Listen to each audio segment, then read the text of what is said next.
Kongreso ang kopya ng 2025 National Budget at ang orihinal na bersyon ng mga panukalang ito. Kasunod po yan ang mga alegasyon ng irregularidad sa pagpasa ng pambansang pondo. Nagbabalik si Marian Enriquez.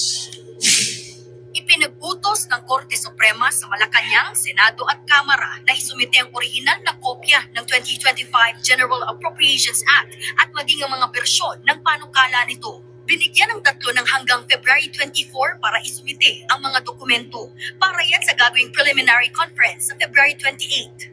Inihain ng mga kaalyado ni dating Pangulong Rodrigo Duterte na sina dating Executive Secretary Vic Rodriguez at Davao City Representative Isidro Ungao ang petisyon sa SC.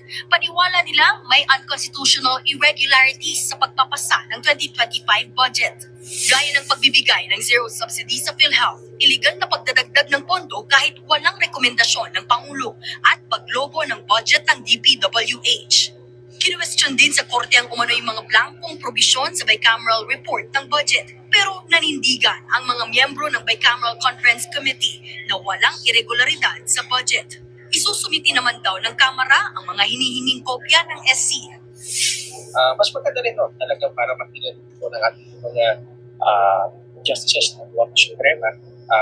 Sila mismo makapagsabi na wala akong blanco dyan. In fact, we welcome this initiative on the part of the Supreme Court to really require the copy of the enrolled bill. Kasi at least for now, we can establish the enrolled bill doctrine, which is well respected among in jurisprudence. Magiging basihan talaga kung ano nakasulat sa enrolled bill. Halata naman daw nililihis lang ng reklamong ito ang issue para mapanagot si Vice President Sara Duterte na nahaharap sa impeachment. Nililihis lang mo tayo sa issue na nakapuon dapat doon sa pag-exact ng accountability sa pangalawang Pangulo, lalong-lalo na sa impeachment. Itinakda ng SC ang oral arguments kaugnay ng legalidad ng 2025 national budget sa April 1 sa Baguio. Nagbabalita mula sa Frontline, Marian Enriquez.